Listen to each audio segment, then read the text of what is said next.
કીધું હતું એ કરી બતાવ્યું, જે ધાર્યું હતું એ જ કરી બતાવ્યું છે. ભારતીય સેનાએ ઓપરેશન સિંદૂર, એક એવું ઓપરેશન કે જેને કદાચ પાકિસ્તાન સદીઓ સુધી યાદ રાખશે. પાકિસ્તાનને કદાચ લાગતું હતું કે પહેલગામના હુમલા બાદ ભારત માત્ર ને માત્ર પીઓકેમાં ઘૂસીને અમુક આતંકવાદીઓના ઠેકાણાને નાશ કરશે, પરંતુ આ વખતે ભારતે ના માત્ર પીઓકેમાં પરંતુ પાકિસ્તાનમાં ઘૂસીને આતંકીઓને મારી નાખ્યા છે. અને કેટલા ખબર છે? એક બે નહીં, 100 કરતા પણ વધારે આતંકીઓને મારી નાખ્યા છે આપણે. આજના ખાસ વિડીયોમાં આપણે જાણીશું કે ઓપરેશન સિંદૂર કઈ રીતના બન્યું હતું, એમાં કોણ કોણ સામેલ હતા, નામ કોને આપ્યું અને આની સાથે સાથે આ ઓપરેશન કેવી રીતના પાર પાડવામાં આવ્યું, દરેક વાત જાણીશું. પરંતુ સૌથી પહેલા આખો વિડીયો તમારે આજે પૂરેપૂરો જોવાનો છે.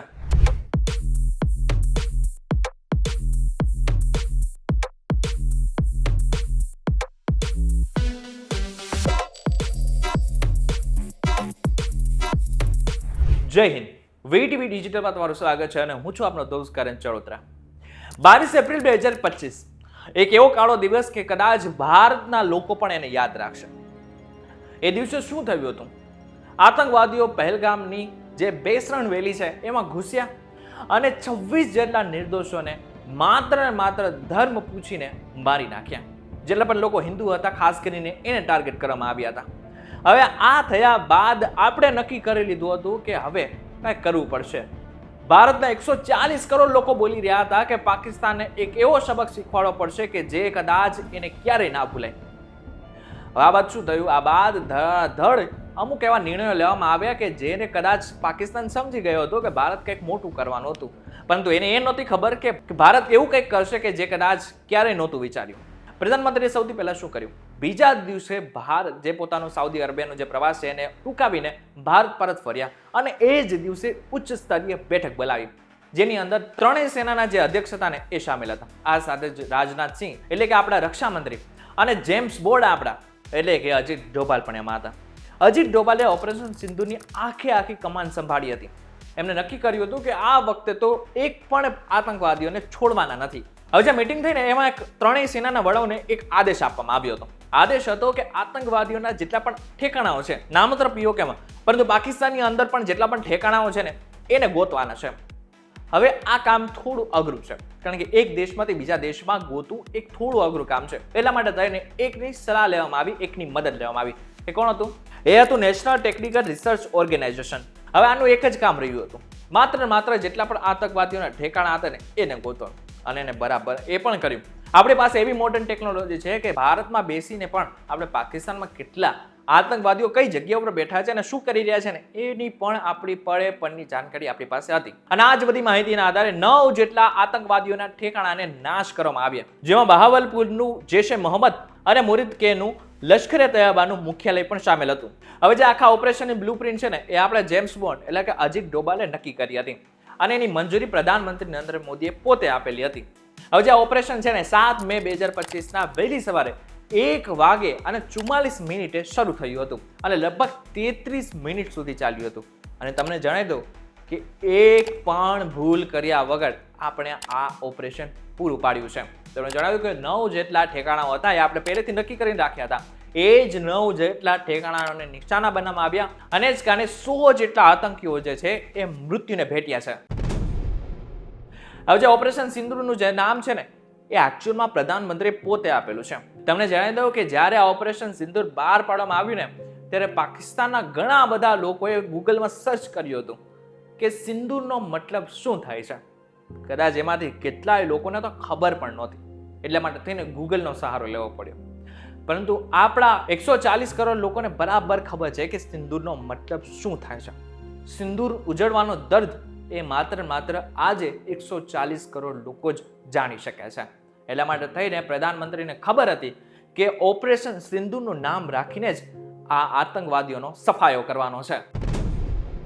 એકચ્યુઅલમાં જોવા જઈએ ને તો 7 તારીખે આ જે ઓપરેશન છે પાર પાડવામાં આવ્યું, પરંતુ એની શરૂઆત એટલે કે એની બ્લુ પ્રિન્ટ બનવાની શરૂઆત 29 એપ્રિલ 2025 દિવસે શરૂ થઈ ગઈ હતી. અને એ જ દિવસે પ્રધાનમંત્રીએ ત્રણેય સેનાના વડાઓને ખુલ્લી છૂટ આપી દીધી હતી. એમને કહ્યું હતું કે તમારે સમય નક્કી કરવાનું છે, તમારે નક્કી કરવાનું છે કે કઈ રીતે આતંકવાદીઓને મારી નાખવાના છે. એ બધી જ વસ્તુ તમારે નક્કી કરવાનું છે. અમે એમાં ઇન્વોલ્વ નહીં થઈએ. આ જ એક દેશના વડાની સાચી નીતિ હોવી જોઈએ. કારણ કે દેશનો વડા એકવાર નક્કી કરી લે કે માત્ર સેના નક્કી કરશે કે દુશ્મનોને કેવી રીતના હરાવવાના છે, એ બાદ આપણી જીત ચોક્કસથી પાકી થઈ જાય છે. હવે કદાચ તમારા મનમાં એક પ્રશ્ન હશે કે કયા એવા હથિયારો હતા કે જેના ઉપયોગ એકચ્યુઅલમાં આ ઓપરેશનમાં કરવામાં આવ્યો છે. તો તમને જણાવી દઉં કે સ્કેલ મિસાઇલ્સ અને હેમર સ્માર્ટ બોમ્બ્સનો ઉપયોગ કરીને 9 ટાર્ગેટ્સને ધ્વસ્ત કરવામાં આવ્યા છે. અને એમાં એક પણ પાકિસ્તાની લશ્કરી સેનાને નુકસાન નથી પહોંચ્યું. અત્યાર સુધી પાકિસ્તાને આપણી ઉપર કેટલાય હુમલા કર્યા, પરંતુ આપણે આજ સુધી માનવતા નથી છોડી. આજે પણ એ જ થયું. આજે પણ એ જ બતાવ્યું આપણે કે અમે માનવતા નથી મૂકી. જેટલા પણ સેનાઓના વડા હતા અથવા તો સેના હતી એને આપણે નુકસાન પહોંચાડી શકતા હતા, પરંતુ આપણે એવું નથી કરેલું. આપણી એક જ નીતિ છે કે આતંકવાદનો સફાયો થવો જોઈએ. બીજા કોઈ પણ નાગરિકને નુકસાન ન થવું જોઈએ, ના તો સેનાને નુકસાન થવું જોઈએ. એટલા માટે થઈને આપણે આતંકવાદીઓને નિશાના બનાવ્યા અને ચોક્કસથી એ જ રીતનાનું કામ થયું. 9 ટાર્ગેટ સેટ કરાયા અને 9ને નિશાન બનાવ્યા. એમાં કોઈ જ બાંધછોડ નથી કરી. આ ઓપરેશન સિંદૂર માત્ર ઓપરેશનનું નામ નથી. ઓપરેશન સિંદૂર 140 કરોડના ન્યાયનું પ્રતીક છે, પ્રતિબિંબ છે. આજે કદાચ ઓપરેશન સિંદૂર પાર પાડીને આપણે બતાવી દીધું કે અમારે કોઈની જરૂર છે નહીં. પહેલા શું થતું હતું? પહેલા આપણા દેશમાં કંઈ પણ નાનું થાય ને તો આપણે બીજા દેશની સલાહ લેવી પડતી, અથવા સલાહ ના લઈએ ને તો આપણે કોઈની મદદ તો ચોક્કસથી લેવી પડતી હતી. બનતું એવું કે આપણે માત્ર કોઈ પણ સેના ઉપર ગોળીબાર કરવો હોય કે પછી કંઈ પણ આપણા ન્યાય માટે કંઈક કરવું હોય ને આપણે અમેરિકા જેવા દેશ પાસે પૂછવું પડતું કે અમે આ કરીએ કે નહીં. અમેરિકા નક્કી કરે કે આપણા દેશમાં શું કરવું હતું. પરંતુ હવે એવું નથી. આ બદલાયેલું ભારત છે. આ બદલાયેલા ભારતને ખબર છે કે કઈ રીતના ઓપરેશન કરવાનું છે. આ બદલાયેલા ભારતને એ પણ ખબર છે કે ન્યાય કઈ રીતના આપવાનો છે. આ બદલાયેલા ભારતને એ પણ ખબર છે કે કઈ રીતના જવાબ આપવાનો છે. હવે કદાચ દેશના દરેક લોકો 140 કરોડ ભારતીયોના મનમાં એક જ વસ્તુ છે, એક જ વાત છે, અને એ છે જય હિન્દ કી સેના. આજે તમને પણ અમારો વિડીયો ગમ્યો હોય ને તો કોમેન્ટ્સમાં જય હિન્દ લખવાનું ચૂકશો નહીં. વિડીયો વધારે પસંદ આવે તો વિડીયો લાઈક અને શેર જરૂરથી કરજો. તો આવા જ ઇન્ફોર્મેટિવ વિડીયોઝ માટે વીટીવી ડિજિટલની અમારી ચેનલ એકવાર સબસ્ક્રાઇબ કરી નાખજો.